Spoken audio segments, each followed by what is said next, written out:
اس کی زندگی کا تمام دل فریب منظر اس کی نگاہوں کے سامنے گھومتا رہتا تھا۔ جیسے ہی وہ آگ کے قریب بیٹھتا اسے ساری چیزیں یاد آنے لگتی، سالوں پر محیط بروک فیلڈ میں گزارے ہوئے تمام دور اور موسم اسے یاد آتے، ساتھ ہی وہ چیزیں بھی جو اس نے نہیں کی تھی۔ مثال کے طور پہ اس نے ہوائی جہاز کے ذریعے کبھی سفر نہیں کیا تھا، وہ کبھی تھیٹر بھی نہیں گیا تھا، وہ چیزیں بھی اسے یاد آتی۔ مسز وکٹ ایک قریبی گاؤں کے رشتہ داروں سے ملنے کے لیے ایک دفعہ گئی ہوئی تھی۔ وہ چائے کی چیزیں تیار کر کے میز پر چھوڑ گئی، ساتھ ہی روٹی، مکھن اور اضافی کپ بھی رکھ دیے کہ شاید کوئی شخص ملنے آ جائے۔ باہر انتہائی فوگ تھی اور تقریباً 3:45 بجے گھنٹی بجی اور چیپس جواب دینے کے لیے باہر گیا۔ دروازے پر ایک چھوٹے قد کا لڑکا کھڑا تھا جس نے بروک فیلڈ کی ٹوپی پہنی ہوئی تھی، جس کے چہرے پر پریشانی اور خوف کا ملا جلا تاثر تھا، اور لڑکے نے کہا، معاف کیجیے گا جناب۔ وہ بول پڑا، کیا مسٹر چیپس یہیں رہتے ہیں؟ چیپس اسے اندر لے آیا اور بتایا کہ میں ہی مسٹر چیپس ہوں۔ لڑکے نے کہا، اسے بتایا گیا ہے کہ وہ اسے ملنا چاہتا ہے۔ چیپس مسکرایا، یہ ایک پرانا مذاق تھا۔ چیپس نے کہا، بالکل ٹھیک میرے بیٹے، میں چاہتا تھا کہ تم میرے ساتھ چائے نوش کرو۔ اس لڑکے کا نام لنفورڈ تھا، وہ شراب شائر میں رہتا تھا۔ بروک فیلڈ میں آنے والا وہ اپنے خاندان کا پہلا لڑکا تھا۔ دونوں نے خوب گپ شپ کی۔ اس کے بعد چیپس لڑکے کو دروازے تک چھوڑنے آیا اور کہا، الوداع میں جواب دیا، گڈ بائے مسٹر چیپس۔ اب مسٹر چیپس بچے کو چھوڑنے کے بعد واپس آگ کے پاس آ کر بیٹھ گیا اور وہی الفاظ بچے کے اس کے دماغ میں گونج رہے تھے، گڈ بائے مسٹر چیپس۔ اسے یاد آیا کہ اس کی شادی کے موقع پر کیتھی نے بھی یہی جملہ کہا تھا۔ اچانک اس کے رخساروں پر آنسو گرنے لگے۔ اس نے خود کو بہت تھکا ہوا محسوس کیا۔ لنفورڈ سے اس طرح باتیں کرنے سے اس نے بالکل خود کو نہیں ڈھال پایا۔ بہت زیادہ فوگ تھی، اسے لگا کہ جیسے فضا میں دھیمی گھنٹی بج رہی ہے۔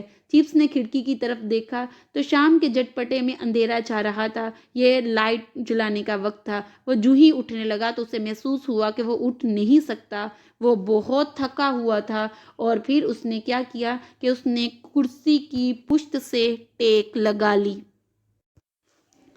جب اسے ہوش آیا تو اس نے خود کو بستر پر پایا۔ میری ویل اس کے اوپر جھکا ہوا تھا اور مسکرا رہا تھا۔ ہاں تو بوڑھے بدماش، ٹھیک تو محسوس کر رہے ہو؟ یہ اچھا خاصا صدمہ تھا جو تم نے ہمیں دیا ہے۔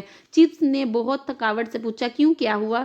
اور اس نے کہا، محض یہ کہ تم بے ہوش ہو گئے تھے، مگر اب تم بالکل ٹھیک ہے۔ اگر دل چاہ رہا ہو تو دوبارہ سو جاؤ۔ اس بات پر وہ خوش ہو گیا کیونکہ وہ پہلے ہی بہت ہی کمزوری محسوس کر رہا تھا، اور وہ لیٹ گیا۔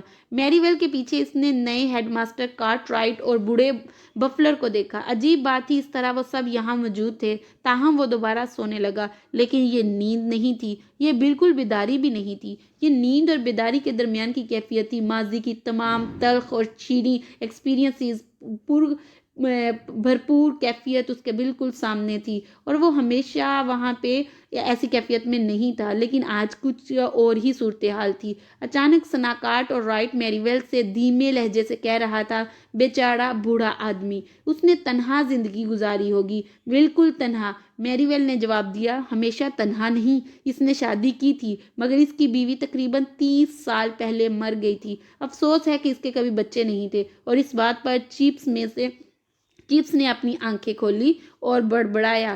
سب اس کے قریب آ گئے۔ اس نے پوچھا، وہ کیا بات کر رہے ہیں؟ بوڑھا بفلز مسکرایا اور کہا، بالکل کوئی بات نہیں، ہم تو صرف یہ سوچ رہے ہیں کہ آپ کب اپنی سہانی نیند سے بیدار ہوں گے۔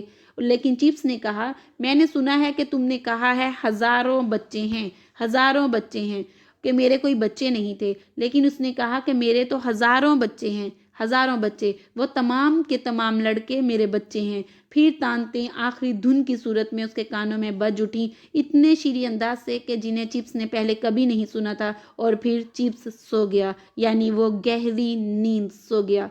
وہ اتنا پرسکون لگ رہا تھا کہ انہوں نے شب بخیر کہنے کے لیے اسے نہ جگایا، مگر صبح جب اسکول کی گھنٹی ناشتے کے لیے بجی تو بروک فیلڈ میں یہ خبر پہنچی تھی کہ مسٹر چیپس اب اس دنیا میں نہیں رہے۔